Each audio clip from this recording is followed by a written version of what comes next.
This episode is brought to you by Reese's Peanut Butter Cups. In breaking news, leading scientists worldwide are conducting experiments to determine if Reese's Peanut Butter Cups are the perfect combination of peanut butter and chocolate.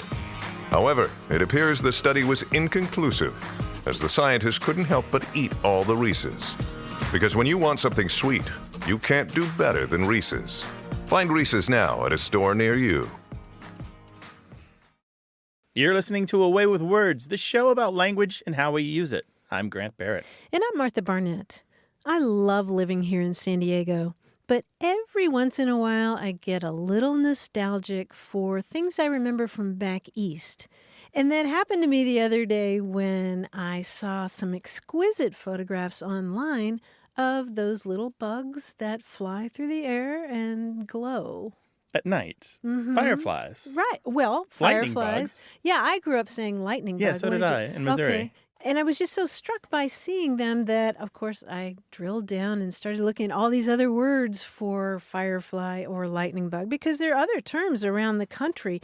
Some people call them lighter flies or glow worms. Some people call them third shift mosquitoes,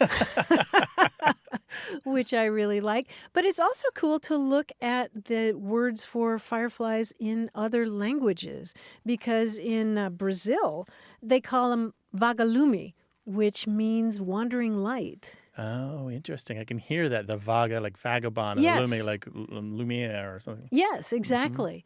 Mm-hmm. And the Hebrew word for this insect translates as little ember or little spark. Sure, they're like a spark coming up from a wood fire, just floating up on the heat of the flames. Until it goes out, right? Right. So I love the way that they've inspired these poetic names. They also just bring back so many memories for me, gathering them in a jar and then letting them loose at the end of the night.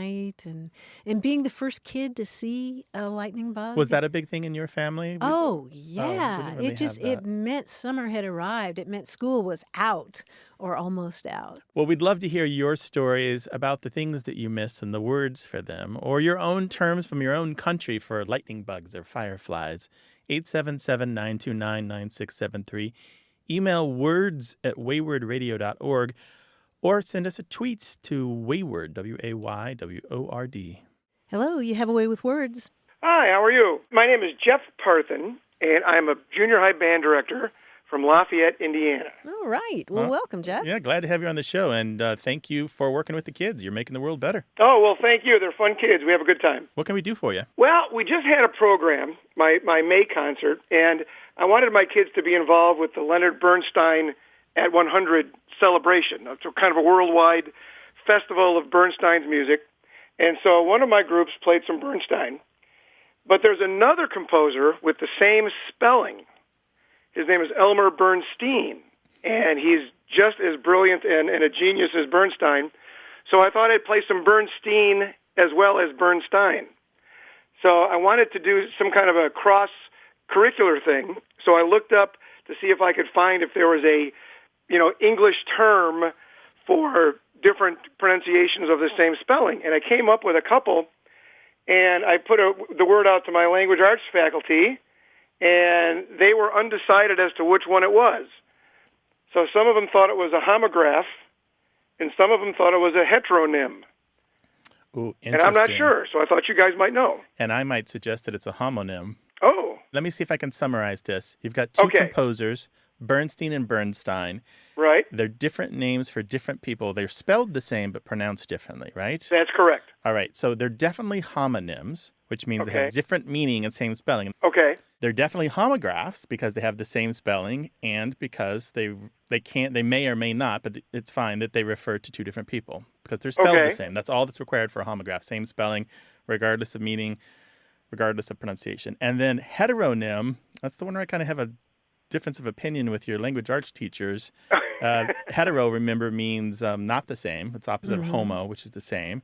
And they have the same spelling, but different meaning, maybe a heteronym, because it depends whether or not you're counting the name as the thing it's referring to or the whole mix of spelling plus pronunciation. So I don't know. Definitely a homograph, definitely a homonym. How about that? That sounds great. Okay. And I would go with homograph just because it's really the only thing that matters that they're spelled the same. But what you're trying to do is capture spelled the same and pronounced differently, right? Right, yes. Okay.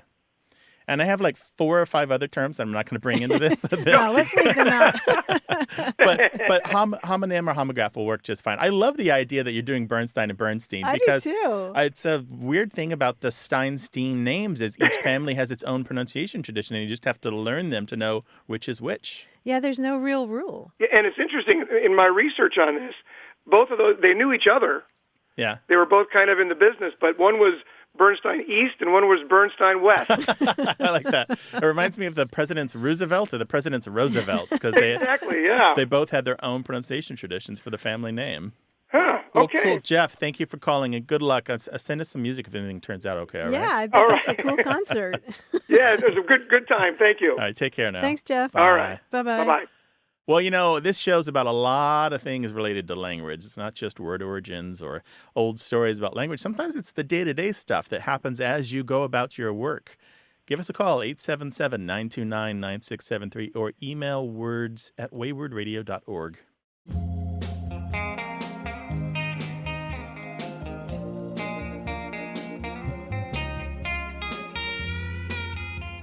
I don't know how I lived all these years without knowing the word forswunk.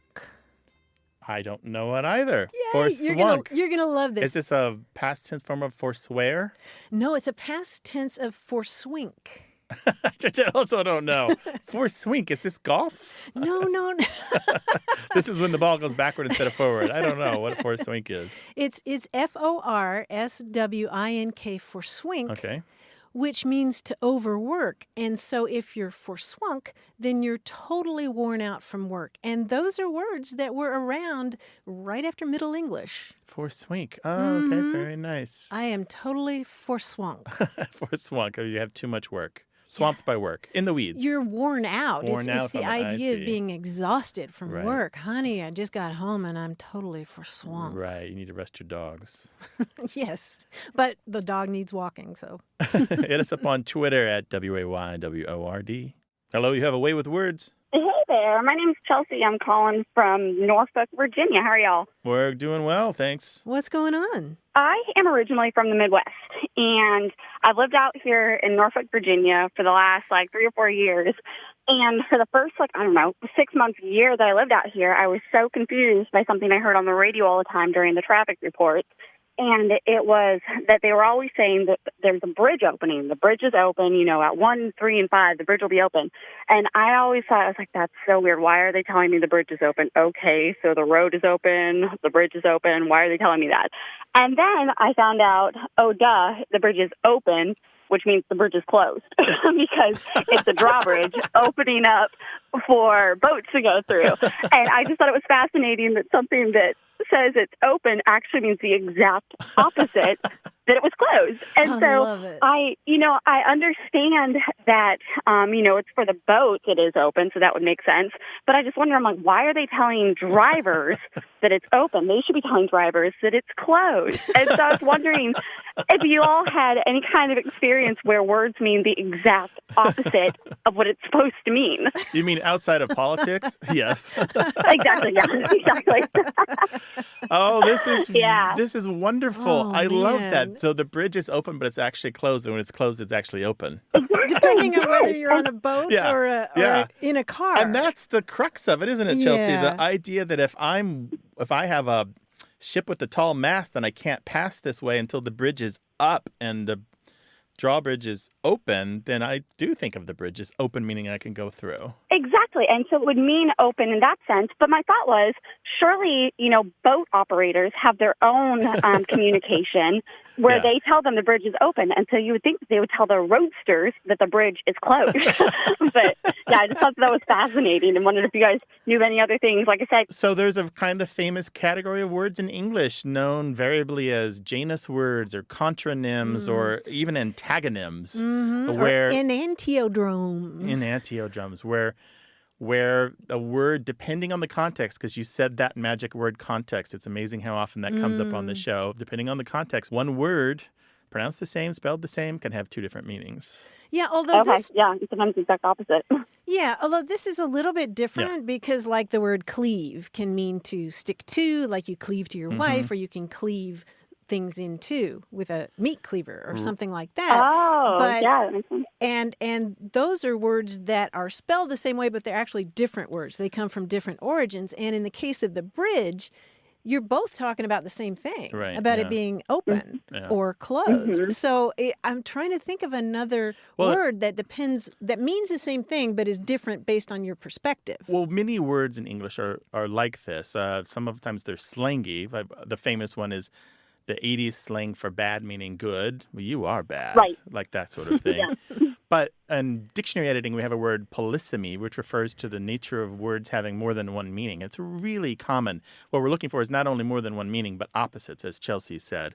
I don't think you're ever going to solve this. I'm putting myself in the shoes of the radio announcer and saying to myself, I have several different constituencies that I'm talking to. I'm talking to people who are seagoing, and I'm talking to people who are road going, and I need different language for each. And somewhere along the way, they got the tradition of just saying the bridge is open and speaking to the seagoers more than the road goers. That's what I would assume. It makes sense to me anyway.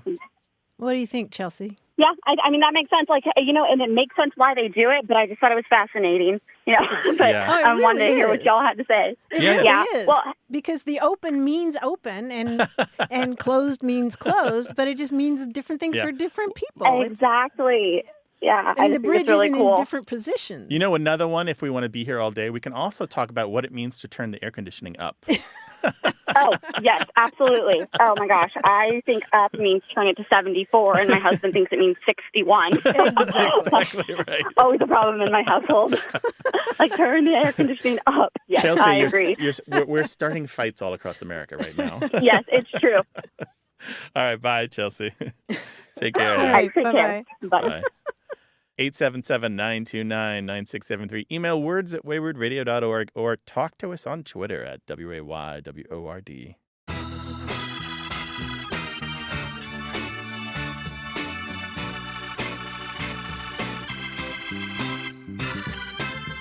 Here's a fun bit of Mexican slang, taco de ojos. Tacos filled with eyes, like animal eyes to eat? You would think from that expression, right? Because that's literally what it would be. Yeah. But it means eye candy. Oh, like a feast for the eyes, feasting on tacos. I see. Nice, something right? very good then. Something very pleasing to the eye. Yes, something you want to knock back. 877-929-9673.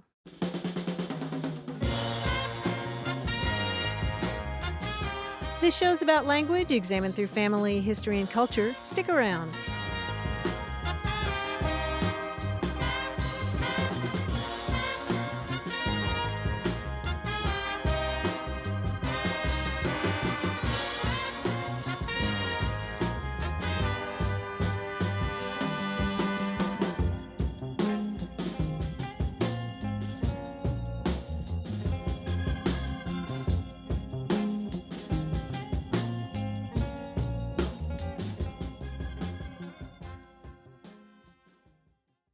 Hey, we've got something special for those of you who love our show but could do without the ads. That's right. Imagine a way with words, the same engaging conversations, the same deep dives into language without advertising interruptions. We're talking about our ad-free podcast feed. It's sleek, clean, and it's just for our supporters. It's at waywardradio.org/ad-free. It's inexpensive, easy to sign up for, and works with all major podcast apps like Apple Podcasts and Spotify. It's an affordable way to support the show and get a seamless listening experience. And if you're feeling generous, why not give a subscription to another Away with Words fan? That's waywardradio.org/ad-free. Sign up today. Your support means the world. waywardradio.org/ad-free. Thank you. You're listening to Away with Words, the show about language and how we use it. I'm Grant Barrett. And I'm Martha Barnett. And joining us now is our quiz guy, John Chinesky. Hello, John. Hi, Martha. Hi, Grant. What's up, bud?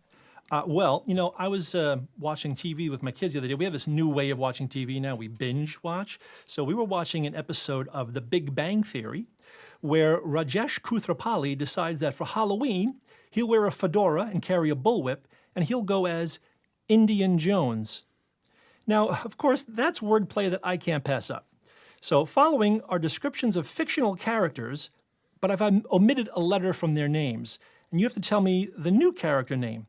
For example, if I said, he used to use the Force to turn people to the dark side. Now all he does is hang out in bars and toss pointy objects at a board. Who is Darth Vader. Darth Vader. Darth Vader. Yeah, very good. And the first one's very similar.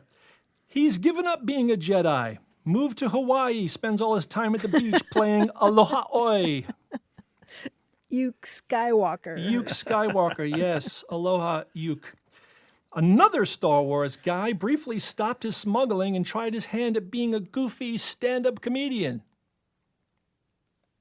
Ha Han Solo. Ha Solo. Ha Solo. Not the best stage name for a comedian. I guess it's okay.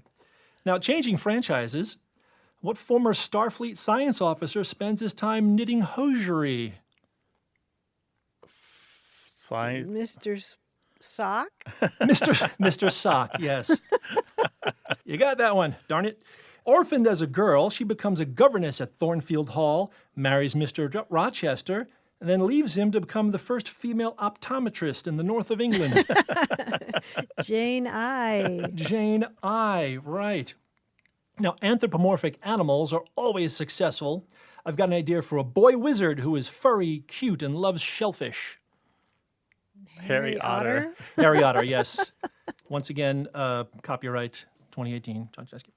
Similarly, I'm going to change the fairest of them all into a swine. And now the dwarfs, they can stay dwarfs. Sow White. Sow White, yes. Conversely, I'm taking a highly successful Disney icon and changing him into a Greek deity who will inspire artists. Ooh, highly successful Disney icon? Mm-hmm. Animated? Yes. So inspiring artist is Muse. Oh, Mickey Muse. Oh, Mickey Muse. Or Minnie Muse. Could certainly be Minnie Muse as well. Similarly, the world's greatest detective might give his brain a rest to become a realtor. Sherlock Holmes. Sherlock Holmes, it doesn't even sound very different, but on his business card it would probably say, yeah, if you need a home, call Sherlock Holmes. Flaubert's title character who lives beyond her means in provincial northern France has a side interest in women's reproductive health. Madame Ovary. Madame Ovary. He was a wisecracking superhero or villain, or let's say anti-hero. Now that he's adopted a bunch of kids, he's too busy driving them to school, making them lunch, and all the other things guys like Grant and I do. Dadpool. Dadpool, that's right. And that's all my, what do I call them again? Fictiona characters. Fictional characters. Fictiona characters. Thanks, John. That was a lot of fun. We'll talk to you next week. Thank you, guys. Take care. And we'd love to talk with you about any aspect of language. So call us, 877-929-9673. You can send us email at words@waywardradio.org and find us on Twitter @wayward. Hello, you have a way with words. Hi, Martha and Grant. This is Kevin calling from St. Louis, Missouri. How are you? Doing well. How are you? Up until recently, my wife and I lived in New Orleans, and we had went to this French restaurant that my wife had really wanted to go to with some friends of ours. And I've been a vegetarian my whole life, but I really haven't had too much of an issue finding things on most menus. But when we got to this French restaurant, I could not find any vegetarian dishes on this menu. So I kept looking through it, and the people at my table were kind of getting aggravated that I was taking so long. So I found something on there that was called sweetbreads, and I went ahead and ordered that. So in my mind, I'm picturing like some kind of savory breads, maybe with cheese or maybe honey and nuts or something. But it was very expensive, so I was hoping it was going to be a good meal. They deliver it to the table, and it's like these. I had 4 little round balls on my plate, and they were breaded, so I was thinking that they were still bread. They were like hush puppy sized. So I took a bite of one of them, was chewing it up, trying to figure out what in the world kind of bread is this. And about right when I swallowed, a bunch of alarm bells went off in my head. Uh-oh, this may not actually be bread. So I had called the waitress over. I had told her, hey, I ordered the sweetbreads, but I cannot figure out what kind of bread this is. And she had said something about, oh, this is the hearts and the throats. And I said, wait, what is the heart of a bread? I've never really heard of that. And then she went on to explain that it was like lamb organs or some such, and I just about blacked out from there. But it was definitely not bread as I thought. So I wanted to call you and see if you guys thought, like I do, that this is some sort of malicious misnomer, like to trick people into eating something that's so unappetizing. Oh, Kevin, Grant and I have been cringing. We started about halfway through your story, just cringing here. Oh, my gosh. You ordered sweetbread off the menu, but it was not bread. Bless your heart. Sweetbreads, actually, it's usually in the plural. So traditionally, it's the thymus gland or pancreas of like a lamb. Mark Morton, in his book, The Cupboard of Love, says, the name is surely the result of an early and brilliant marketing ploy on the part of butchers everywhere. It's easier to get people to buy and eat it if you call it sweetbreads. Here, have a thymus. You ever have a breaded thymus gland? No, that doesn't really work, right? Yeah, but there are lots of different kinds of them, right? Yeah. Like heart sweetbread and stomach sweetbread and belly sweetbread. And, I had a similar experience at Columbia University. I spent a year abroad in Paris, and my first week there, I went to a restaurant. My French wasn't very good. They had kind of pushed me too fast into the deep waters of French, and I was kind of struggling my way to the surface. But on the menu, I recognized the word for lamb, and I was like, I love lamb. I will have some lamb. And I ordered lamb, and it comes, and it's on the plate kind of by itself, this unadorned lamb kidney. Is the most disgusting smelling, foul looking thing that I'd ever seen in my life. I did not take a bite of it. I paid to the tab and left, but at least it wasn't disguised by a breaded coating like yours was. Oh, Kevin. Yeah. Oh, my wife has had a great time telling this story to all of my friends who know my eating habits. She finds it pretty funny. Yeah, we don't really know why it's called sweetbread. No, by we mean the two of us, and just the language historians in general don't know why it's called sweetbreads. It's a mystery, but I love the theory that just somewhere along the way, this butcher's like, all right, how can I make some money off this stuff that otherwise would go to the hogs? Well, it could be like a marketing kind of thing. Like in New England, they say Cape Cod turkey when they mean codfish. Oh, I see. Rocky Mountain oysters. Yeah, Rocky Mountain oysters, I was going to say, or Welsh rarebit, which doesn't have any rare meat in it or rabbit in it. Yeah. Well, cool, Kevin. Thank you for sharing your story. I really appreciate it. Yeah, thank you for looking into that for me. It was a pleasure talking with you. Yeah, take care. And you do have our sympathies. That's definitely. really painful for a vegetarian. I have to say, I was a vegetarian completely in college, now that I think about it, and I went to a friend's house, and he was cooking something up, and I thought that he handed me a mushroom, and so I took a bite of this thing that he handed me from the pot. It was elk. Elk! Oh, no. Yeah, that memory still gives me some nightmares. I know, yeah, I get a little queasy. Take care, Kevin. Call us again sometime. All right, will do. Thank you. Bye. Bye-bye. Send us your questions to words@waywordradio.org or talk to us on Twitter at WAYWORD.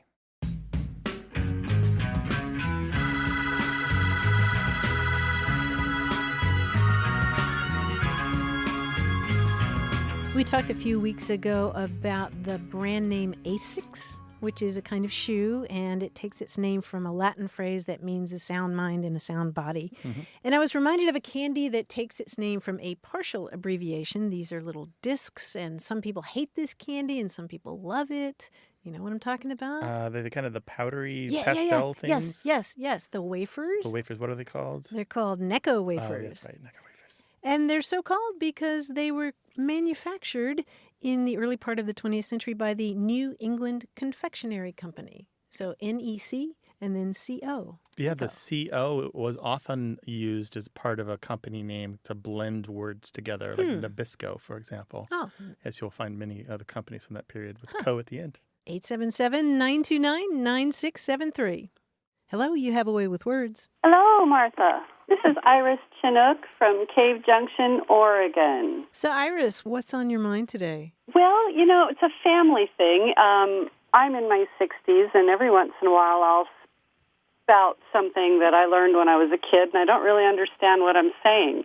One of the phrases is, get on the stick, and that was used in my family like, kid, you better get on the stick and get out there and mow that lawn, Mm-hmm. And then the other one was, I had an uncle named Frank who insisted on having every beverage that he drank right off the boil. I mean, the man would drink it scalding hot, and he would say, ah, and smack his lips and say, piping hot, just like I like it. Mm-hmm. So get on the stick, meaning to hurry up or get with it, and piping hot, meaning very, very hot, right? Correct. I think we can handle both of these today. Sure.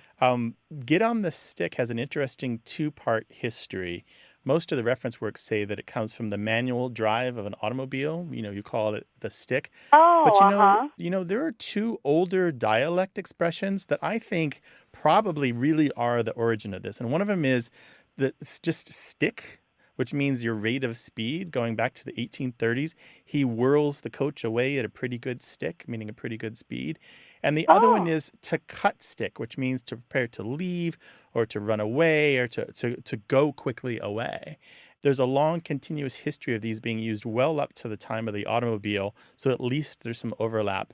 And the other problem I have with that automobile theory is I think that the rise of the stick in the airplanes, you could call that main device in the middle of the cockpit your stick, I think that also has some influence here. So the whole idea is to get with the program, to put on some speed, and maybe back as far as the 1830s, yeah.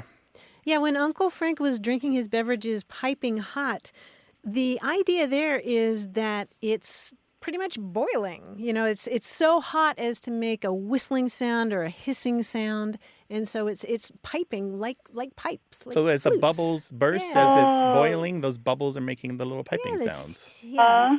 I thought it had something to do with a kettle, and I thought maybe the spout was the pipe, and then I went off on a thing where I thought maybe it means like hot water, boiling water, and steam going through pipes, and then I don't know. So, how fascinating! You guys are amazing. Thank you very much. It's mostly probably about the piping sound, like an instrument, like a musical instrument that a kettle makes when it boils. Well, that makes perfect sense.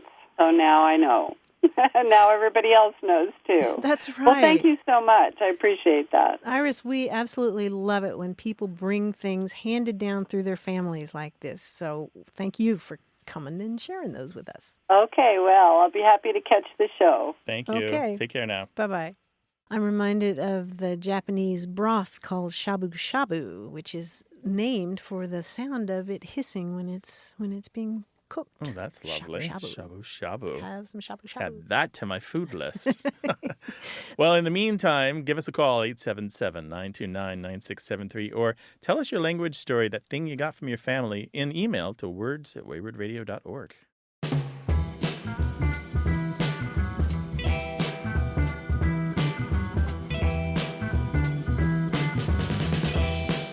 Do you know the Jamaican term for firefly?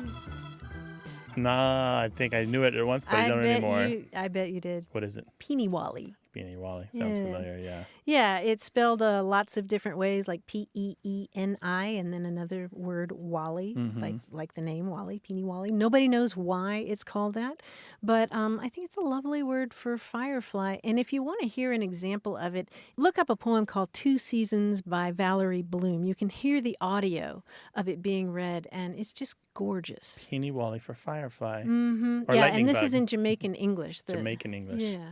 Talk to us in email, words@waywardradio.org. Hello, you have a way with words. Hi, my name is Katie, and I'm calling from Mansfield, Texas. I had a question about the word ruthless. I was watching 30 Rock, and Jack Donaghy said it's a cruel, ruthless world, and Kevin Purcell responded, no, it's a ruth-filled world. And so I was wondering about the opposite of ruthless, or maybe the root of the word, where it came from. The root of ruthless, huh? Ruthless meaning having no remorse or no sorrow, right? Right. Right, no mercy or that kind of thing. Yeah, there is an old word, ruth. We don't hear it very much anymore, but it goes all the way back to the 13th century, and it referred to the quality of being compassionate and the feeling of sorrow for another person. And in fact, the root of ruthless shares a root with our word rue. Like if you rue the day, you feel regret for the day. Yeah, so it's a kind of outer directed kind of emotion. And ruthless showed up shortly after Ruth entered the language, and that one stuck around. But Ruth didn't. Ruth just kind of faded away. Yeah, right, and became a name. Mm-hmm. So interesting. Okay, yeah, I had no idea that there even was a Ruth word to begin with, even if it was 700 years ago. We have a category for these words, by the way. They're called unpaired words or missing opposites, where there are a number of different terms in English that are like this, so like disconsolate. We never say that someone is consolate. Right, or gruntled. Right. There isn't a word gruntled. But it's kind of a stunty gruntled, you say just as a gag or joke. But these unpaired words happen for a lot of different reasons, but in this case, it's the more common reason, which is the fading away of one of the pairs. It's just for some reason not used and becomes archaic or obsolete. Although, Katie, it would be great to have a Ruth-filled world, wouldn't it? Oh, yes. I just picture, the lakes and prairies filled with chocolate and, suddenly we have an animal diabetes problem or something. I was thinking of... Wait, that kind of, like a baby Ruth? I was thinking of Baby Ruth. Yes, that is what comes to my mind. I was thinking of like clones of Dr. Ruth and Ruth Bader Ginsburg, like populating the world. Oh, see, you sound intellectual. I just went straight for the chocolate. So I'm with you there, too. Yeah. Katie, thanks for your call. That's so interesting. Take care now. Thank you. Cheers. Bye. All right. Bye-bye. One of the other common reasons for these unpaired words to exist, like disconsolate, is that we borrowed from Latin or French or another language, but we only borrowed one of the pair, and we didn't borrow the other one. Right. Disheveled is one of those. We didn't borrow what would be the equivalent of sheveled. We only borrowed disheveled from French. So we never even had the original matching sister word for it. Yeah, and disheveled has hair in it, right? It's something to do with your hair in disarray. Basically, yeah. Well, we know you're wondering about a word or a phrase. What is it? We'd like to know. Call us, 877-929-9673.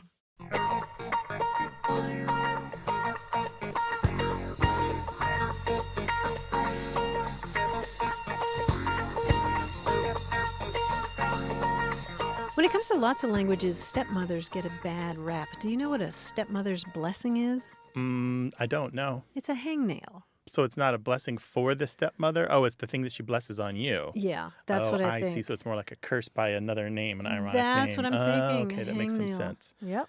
Call us with your language question, 877-929-9673.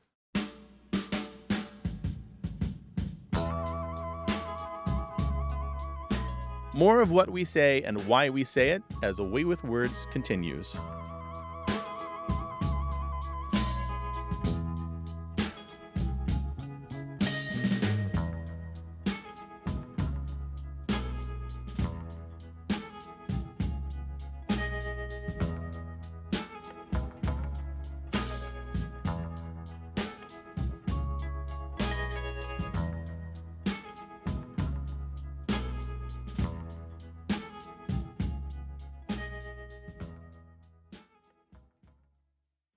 Got a minute?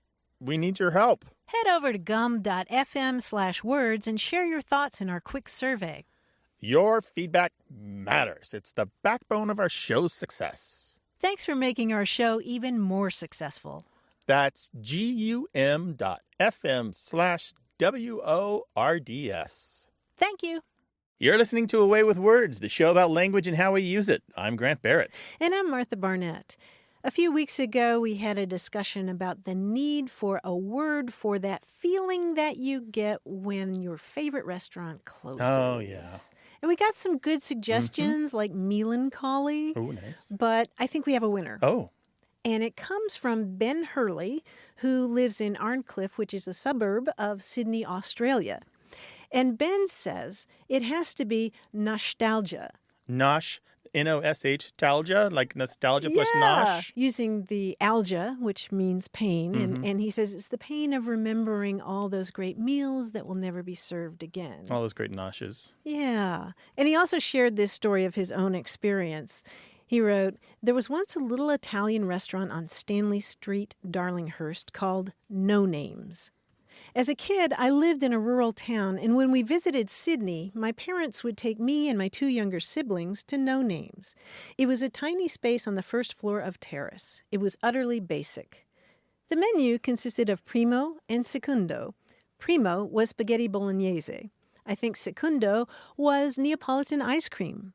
All meals were served with thick slabs of white ciabatta bread and thick glass tumblers of weak orange cordial. There was a salad consisting of plain lettuce leaves and white vinegar. As a kid, I dipped my bread in the cordial. As an adult, I dipped it in the vinegar at the bottom of the salad bowl. 17 years ago, No Names was where my brother proposed to his wife. 1 month ago, I tried to take my kids there with my brother and his kids, and it was gone. Oh. No Names, no more. In its place now is a pokey-looking nightclub with cliché flashing lights. Nostalgia. Oh, yeah, that's so often how it is. Isn't it? I just thought that was such a great description of loving a place that's very simple and what it means to you as a kid and then going back as an adult, and then it's gone. There's another kind of feeling you have, though, when you go back to a place that you loved and it doesn't match your memory. Oh, it's gosh, not as yes. grand as you thought. It's run down. Right. Perhaps it hasn't been kept up or it was never that great and you just don't remember the bad things about it. Oh, yeah. That's a different kind of nostalgia where you're like, was this food this bland the last time I was here? Was this menu this terrible? Yeah, was this place so pokey, which is a word that means cramped. I had to look that up. We love language related to food. You might have picked up on that. But we'll take language questions on anything. 877-929-9673 or email words@waywardradio.org. Hi, you have a way with words. Hi, this is Sarah. I'm calling you from a little town called Leiden, Massachusetts. Welcome to the show. What can we do for you? Well, I have a question for you. It's a baseball question. I'm a huge San Francisco Giants fan, living in Red Sox country. Oh, boy. And one of the things about being a Giants fan that's great is we have the greatest commentators in the world, and so I actually listen to a lot of games. I like the way they make a story. And one of the things that I notice is that people in baseball talk about pitchers, they talk about their stuff. It definitely has to do with like a pitching package, but it seems sort of like from broadcaster to broadcaster, there's like a subtle shift in what they're talking about when they're talking about stuff, and I'm not quite clear if there's an agreed upon meaning of that word when broadcasters use it. And I also don't know where it came from or when and why stuff. Such a boring word for such like malleable, muscular linguists. And can you give us some examples of how you've heard it used? Sure. Like somebody would say, Baumgartner's back from the DL and the stuff is there. His stuff is there. But the command is off. Or where they'll say, they just had the draft and the kid's he's got great stuff, but he's only got one pitch. Or he's got great stuff, but his curveball's off. Or I don't even know. Like they just say they talk about a pitcher's stuff, but are they talking about just their velocity or their fastball? Or are they talking about the entire package of all the different pitches they throw? It's a little bit of all of those together. Like a lot of words, the baseball stuff has more than one meaning. In the Dixon Baseball Dictionary by Paul Dixon, he breaks it down into 4 basic meanings, but the top one is the one I think you're probably hearing most, and it refers to the repertoire, the kind of what are the different pitches that this pitcher can throw, what are the different, what's his breaking ball like, what's his fastball like, what's his curve like, that sort of thing. Is he a lefty or is he a righty? How does he do against certain kinds of batters and certain kinds of? Is he a daytime pitcher, an evening pitcher? Can he go for a long game, or do you bring him in as relief? That sort of stuff. Stuff. Yeah. But what we're looking at here overall is why you think of stuff as an ordinary word, but think of it differently when you think of the stuff of life, and so it kind of refers to the essence. The older, kind of more established meaning before it was this word is referred to the daily detritus that we surround ourselves with. It was really more like something about the core of a thing, its essential nature, its fundamental truth as a real thing in the universe, that kind of stuff. Was there a broadcaster who's credited with first bringing the word to the game? Well, the writing field, they've been writing about stuff in baseball since at least 1905. So this is well before baseball was established as something that you would hear on the radio. So it's been a sports term for over 100 years. Sports writing has always been this really expressive form of English that breaks a lot of new ground when it comes to coming up with new ways to say old things and taking what could be an ordinary game, as you were saying about your favorite commentators for the Giants, taking what could be an ordinary game, but because of their brilliance as wordsmiths, spinning it out into something impressive. And stuff certainly has a place in that. Sarah, do you have that dictionary, Paul Dixon's baseball dictionary? I don't. This needs to be on your gift list. Right. When's your birthday? Tell all your friends that you need this dictionary. Yeah, it's a good dictionary. Hey, my birthday's coming up, not that far away. There you go. There's two other meanings that I think you referred to that are definitely used, at least in the baseball commentating that I hear, and it's about the stuff on a ball. And it's kind of like the way that we refer to the English on a ball in billiards, which is the kind of spin that it has. Is it what has he done with his knuckleball to give it that certain spin that makes it drop at just that point where the batter strikes, And there's also the reverse is used. What is the stuff on the ball after the batter hits it? That's also the stuff. It's so interesting because there's so many things now in modern baseball that they can measure, like the spin rate or the launch angle or all the ways that you can talk about metrics. Yeah, the sabermetrics, right? Yeah. It's really different to hear people talk about the game on the radio now than it used to be. Well, Sarah, I tell you, you've given us a lot to think about here, and I do recommend Paul Dixon's Baseball Dictionary. It's a big tome that, if as a diehard baseball fan like you, would really enjoy it. Yeah, you need it. Okay, I wrote it down. Okay. Call us again sometime. It was really nice to talk to you. Thank you so much. All right. Thanks, Sarah. Take care. Bye. Bye-bye. Bye. Your life is filled with hobbies and pastimes. Some of them are sports, some of them are other things. And I know there's a lingo attached to it. We know that there's something that you say that you've always wondered, why does everyone who does this thing, why do they all use this word? This is the place to get the answer. 877-929-9673.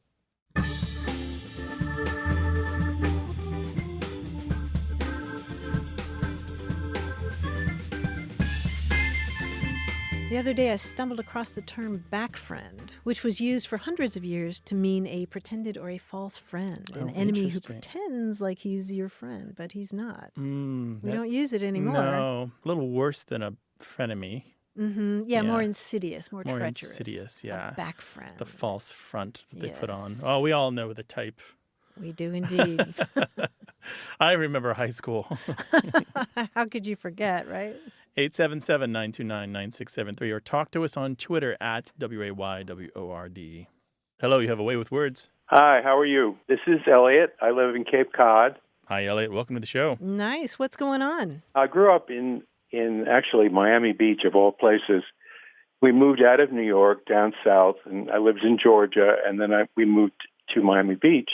And I heard a word as I was a young child, and I heard it again in New York. I have not used it, or used it a couple of times. People don't really know what I was talking about. The word was oblungent, and I know it's German, Yiddish, Hebrew. And that's a strange combination, but it's a word that I've only heard used maybe 2 times in New York. Can you say that again? It's called farblonjet. And how would you use it in a sentence? I mean, someone has to be acting farblonjet in a way, or it's their end result if they got confused or something. Right. You know, they're farblonjet. You are farblonjet. You don't make, you know, it's not like something you cook, you know. Generally speaking, it's described as a word that means to be lost or astray or befuddled or confused, something like that. And it has a lot of different spellings. Often, that I knew, yeah. Yeah, like farblonjet, farblonjet, or farblonjet, farblunget. And we think that it may go back to Polish, a Polish term that means to go astray. But you're right that it's Yiddish. What's interesting to me about this is that if you look this word up in some of the standard Yiddish or Jewish language books, a lot of them written in the 80s or earlier will say, oh, this is a common word that you'll hear every day. And the thing is, you don't really hear it anymore. No. It's not common at all, not like it was. No, it's an unusual word. What, you know, when words sound like what they are, the meaning is what they sound like? Right. It's been adopted kind of self-consciously by a lot of comics because it's such a funny sounding word to describe something that's messed up. Well, it's more tragic to these people who get lost, I think, you know? I mean, they're really messed up. They're not only lost, but... and lost there are a lot of life, people like that. Elliot, they're lost in life. Thank you for sharing your story with us, Elliot. We really appreciate it. Well, it was funny. Thanks very much. Take care now. Thanks. Bye-bye. Bye-bye. Yeah, the Yiddishisms of everything that I've seen show that they're kind of fading in the American English language. It's a kind of the death knell has not been rung yet, but it's Yiddish itself is reducing in size, fewer speakers, and its influence on English has long since waned. Yeah, unfortunately. But he made a good point that in Yiddish it's a more what am I trying to say? It's not such a comical word. Right, yeah. It's a serious word. Yeah, it's somebody who's lost their way in life or lost sight of the big things that are important. Right. 877-929-9673. Email words@waywardradio.org or talk to us on Twitter at WAYWORD. Hello, you have a way with words. Hello, this is Rob calling from Barnstable, Massachusetts. Hello, Rob. Welcome to the show. What can we do for you? I'm curious why, at least in English, we use the plural for a garment that's worn below the waist. We never say trouser. We say we're wearing trousers or jeans or pants or shorts or swimming trunks. Tights. Or in the old days, we talk about clam diggers. Oh, yeah. Panties also, right? Panties, sure. And leggings and jeggings. Jorts. Sure. Jorts. And you know, we talk about socks because we have two of them. And someone might say, well, you have two legs, but we also have two arms. And we never talk about putting on my shirts or the blouses. Right. So what gives? What gives? You know, it's a long history where that plural has stuck with us in English for hundreds of years, back to when you did put on two pieces of clothing and attach them at the waist. And so technically you were wearing two things as one garment. And that's what it comes from. There was this period, 1500s, I'm going to get the date wrong, but it was the 1500s or so where you kind of pulled up this sheath of one leg and the sheath up another leg, and then you fastened them at the waist with a belt of some kind or a ribbon or a sash or something, and maybe the crotch region was open or there was tights there or something. So yeah, there were two items, and those are pantaloons, or the original Italian is something along the lines of pantalones. And what's interesting to me about this is it comes from the theater. There was this comic character, this buffoon or clown who was kind of always the butt of the jokes, who was known in all of the versions of the plays that he appeared in of wearing these kind of awkward, weird pantaloons. And so the name for the character transferred to the name of the lower half of his body, the garment he was wearing there, and then here we have it as the shortened form of pants in English. And then all the other plurals come from that. So panties and shorts and jeggings and jorts and whatever else. So this is the old character in the Italian Commedia dell'arte, right? That's right, Pantalone? Yeah. Pantalone, yeah. So this is hundreds of years of history, Rob. That's a long time for this word to have kept this plural even long after the garment really is one piece and not two or three. You've reminded me of another garment worn below the waist, which sounds like those ancient ones, which would be chaps.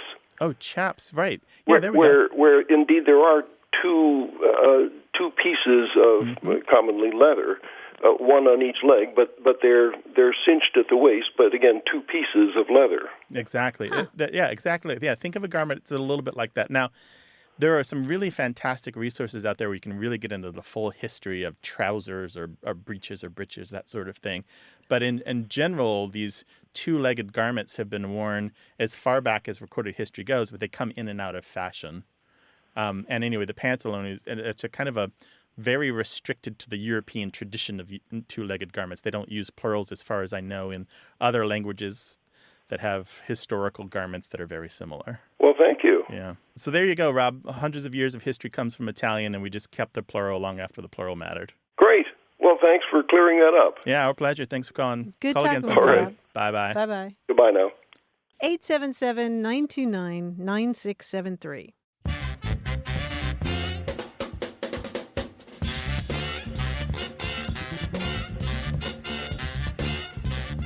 We were talking earlier about the word farblonjet, which means to be messed up, something like that. Confused or lost. Yes, lost.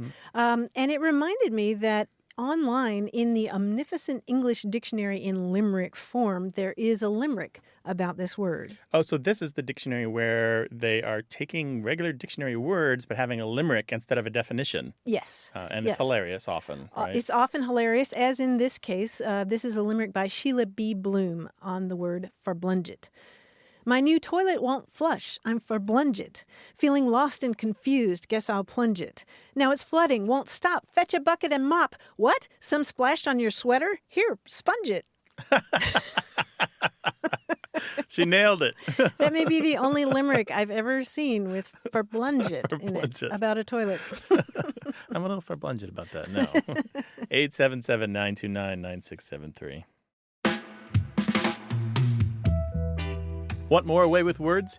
Listen to years of past episodes at waywardradio.org or find the show in any podcast app or on iTunes. Our toll-free line is always open, so leave us a message at 877-929-9673 and we'll take a listen. We love to get your messages at words@waywardradio.org or hit us up on Twitter at WAYWORD and look for us on Facebook. This program would not be possible without you.